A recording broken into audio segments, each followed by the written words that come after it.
My name is Micah Jones. I'm an orthopedic surgeon at LewisGale Hospital. I subspecialize in adult hand and upper extremity, as well as I do all the pediatric hand and upper extremity for the hospital and the surrounding areas. Treatment options for cubital tunnel would include conservative treatment first. Again, I usually start patients on vitamin B6. That's a good vitamin that's been shown to be good for nerve health. It's a very simplistic treatment for cubital tunnel from a conservative standpoint. You want to avoid hyperflexion of your elbow. I also pad the elbow, so if you're at a desk, for example, and work, I provide an elbow pad to cushion the nerve. We want to avoid hyperflexion of the nerve, such as talking on your cell phone for too long. So a Bluetooth speaker or using your speakerphone, that's very important to help avoid that hyperflexion of the elbow. Sleeping-wise, that's probably the hardest way to treat it. It's very hard and uncomfortable for someone to sleep with their elbow straight. So we have a special brace we put on the inside of the arm here that keeps the elbow from being flexed. And that's very productive for keeping the elbow from being bent while you're sleeping. If you can't tolerate that splint, also just rolling up a blanket or a towel and putting your arm through it, that's also productive because it cushions the nerve and it also keeps your elbow from bending while you're sleeping.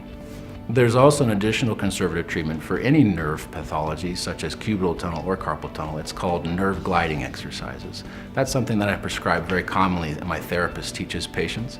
But basically, if you imagine and you look at the model, the nerve here goes through multiple areas of entrapment. Multiple areas of entrapment such as muscle or fascia and soft tissue. So if you can imagine a nerve has to glide through that tissue like a rubber band. Well, nerve gliding exercises are instructional exercises where you put your arm in certain positions and you're trying to get the nerve to glide and come free from any sites of entrapment. And that also can be very helpful to patients with cubital tunnel. Once someone has failed conservative management for cubital tunnel, the next step would be getting a nerve study test. And if that shows significant pathology, I usually recommend surgical release of the cubital tunnel. Surgery for the cubital tunnel includes making an incision over the inside of the elbow. And through a small working window of about 3 to 4 centimeters, I'm able to release all the points of entrapment of the ulnar nerve, from the triceps all the way through the cubital tunnel and into the forearm muscles here. The releasing of that nerve is helpful to get rid of the numbness, burning, tingling, and aching, and it's very successful. I will say that in any nerve surgery, whether it's carpal tunnel or cubital tunnel, the last thing to recover is numbness. So if any surgeon ever tells you that your surgery will make all your numbness go away, that's not actually true.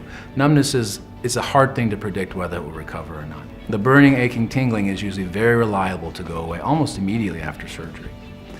Cubital tunnel surgery includes sutures, obviously, which have to come out at about 2 weeks. I either splint the elbow or I let you move the elbow, just depending on how significant the cubital tunnel was.